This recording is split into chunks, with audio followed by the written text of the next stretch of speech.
Film अभिनेता गगन मलिक जी ने गगन foundation का निर्माण किया ताकि वो उस गगन फाउंडेशन के माध्यम से भारत को बुद्धमय बनाने का सपना साकार करे। इसके लिए उन्होंने 84,000 मूर्ति वितरण करने का संकल्प किया है।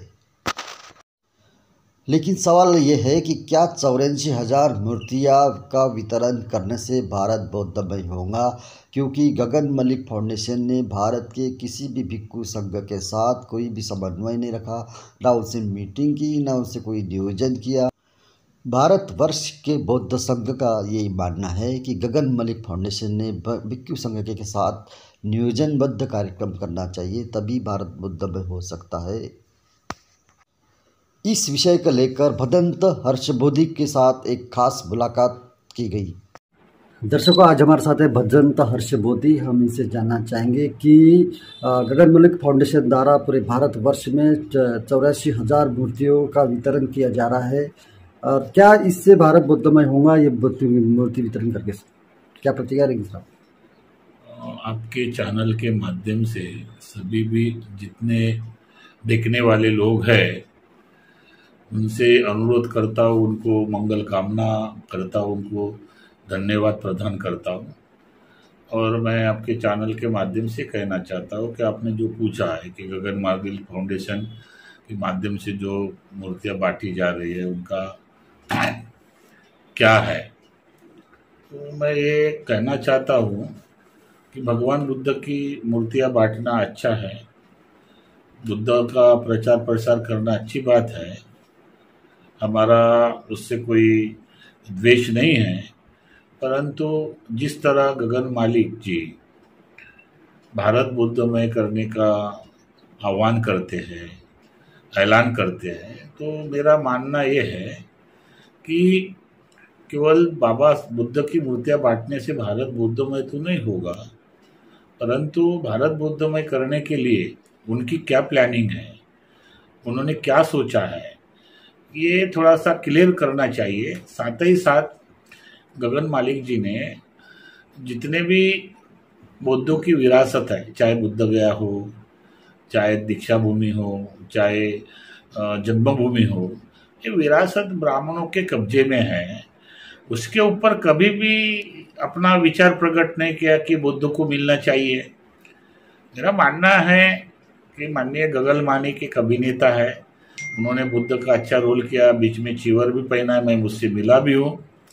लेकिन गगन मलिक जी ने अभी जो आने वाली जो अक्टूबर माह में 3 तारीख को जो अंतर्राष्ट्रीय भिक्षु धम्म परिषद 200 भिक्षु के इसमें जो धम्म परिषद रखी है, तो कभी भी गगन मलिक ने यहाँ के भिक्षुओं को विश्वास में नहीं लिया। मुझे लगता है कि यहाँ के बुद्ध भिक्षुओं को विश्वास में लेना चाहिए, बैठकर चर्चा करनी चाहिए।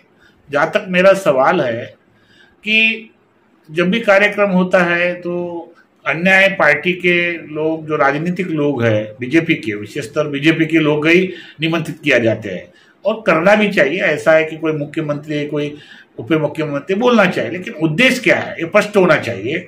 इससे कभी कभी समाज में कंफ्यूजन निर्माण हो रहा है। कल रवि भवन में 2 दिन पहले एक पत्रकार परिषद हुई है, तो जिस विषय पर पत्रकार ने मेरा नाम छाप दिया कि भाई गगन मलिक एजेंडा है, ये लफ्ज तो मैंने उनके विरोध में नहीं बोला।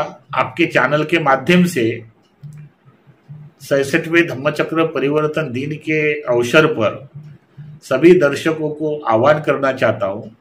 जिस डॉक्टर बाबा साहब आम्बेडकर ने 14 अक्टूबर 1956 को नागपुर के दीक्षा भूमि में बुद्ध धम्म की दीक्षा ली और अपने 5-6 लाख लोगों को बुद्ध धर्म की दीक्षा दी, उसी दीक्षा भूमि पर धर्मांतर का कार्यक्रम बंद हुआ, और उसी विजयादशमी का आयोजन बीजेपी द्वारा करना, ये कहीं ना कहीं सवाल खड़ा करता है।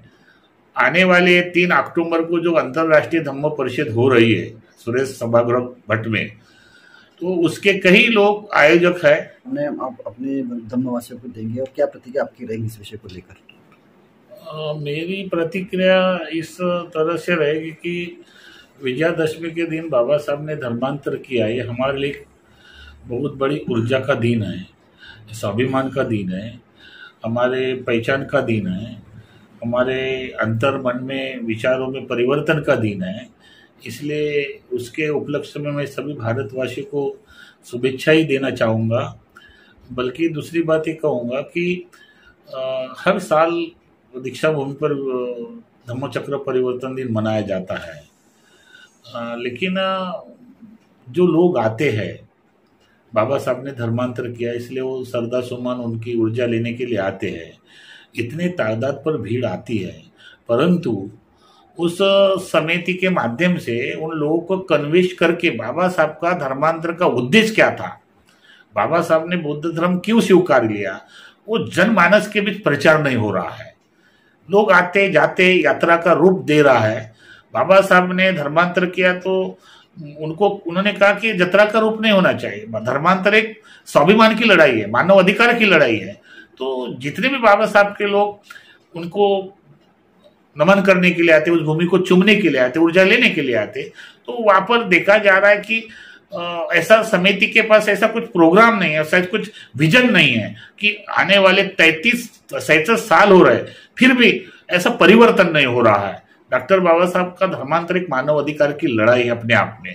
तो मैं इतना ही कहना चाहता हूँ कि इस 67वें धम्मचक्र परिवर्तन दिन के अवसर पर 7 तारीख को बैलिस्टर राजाभाऊ खोब्रागडे सभागृह कामठी रोड में नागपुर में 200 भिक्खु संघ को संघदान का आयोजन किया है, जिसमें भदंता भोपाल से साक्यपुत्र सागर जी आएंगे, हमारे करुणा बोधि भंते जी है, धम्मानंद जी है, भदंता आनंद महास्थविर जी है, ऐसे कई महत्वपूर्ण भिक्खु आएंगे और उस पर चर्चा भी होगी।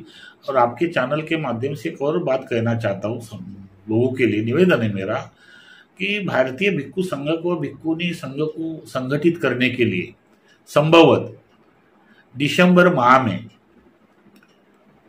3 दिन का संघयान संकल्प परिषद लेने का निश्चित हुआ, आयोजन किया जा रहा है। मुझे लगता है जनवरी माह से परम पूज्य डॉक्टर बाबा साहब आम्बेडकर स्मारक समिति के जो सचिव है उनको मैंने लेटर दिया है कि इस कार्यक्रम के लिए हमको दीक्षा भूमि परिसर मिलना चाहिए, किंतु अभी तक उन्होंने नहीं दिया है। चर्चा करके वो दे भी देंगे। मैं समिति का आभार व्यक्त करूंगा और मैं चाहता हूं कि ये संघयान संकल्प परिषद एक महत्वपूर्ण विषय होगा, क्योंकि अभी जो वर्तमान परिस्थिति में भिक्षुओं में, भिक्खु उपासकों में कंफ्यूजन है।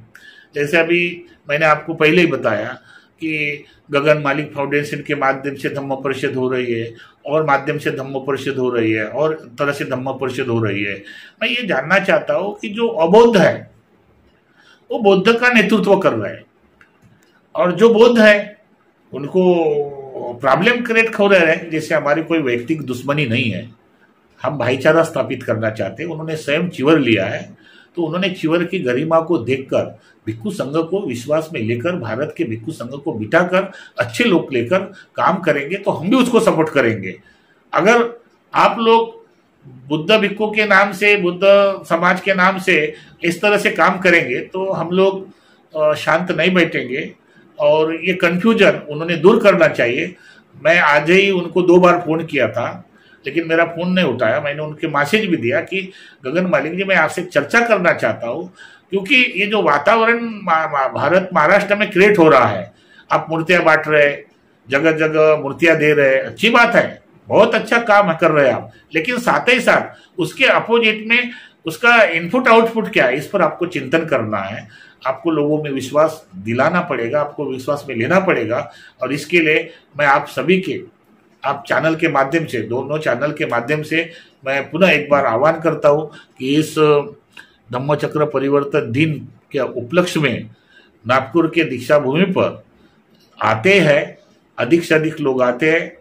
उन्होंने आना चाहिए, बाबा साहब का दर्शन, उसकी ऊर्जा लेनी चाहिए और बाबा साहब का जो धर्मांतर है, मानव अधिकार की लड़ाई है, उसको ध्यान में लेते हुए हम प्रतिज्ञा करना चाहिए कि बाबा साहब के जो धम्म दिया उस धम्म के अनुसार हम आचरण करेंगे, 22 प्रतिज्ञा का पालन करेंगे और 22 प्रतिज्ञा का ही बुद्धिज्म प्रचार और प्रसार करेंगे। ऐसा मैं कहता हूं और लोगों को फिर एक बार पुनः आपके चैनल जितने भी दर्शक हैं, जितने भी लोग सुन रहे हैं, उसको मंगल कामना करता हूँ। आप सुखी रहे, आप स्वस्थ रहे, आप निरोगी रहे। ऐसी मंगलमय के साथ मैं अपने बात को विराम करता हूँ। नमो बुद्धाय, नमो धम्माय, नमो संघाय। मैं भदंत हर्षबोधी, राष्ट्रीय अध्यक्ष, बुद्धिस्ट अल्पसंख्यक संविधानिक भिक्षु संघ, बोध गया।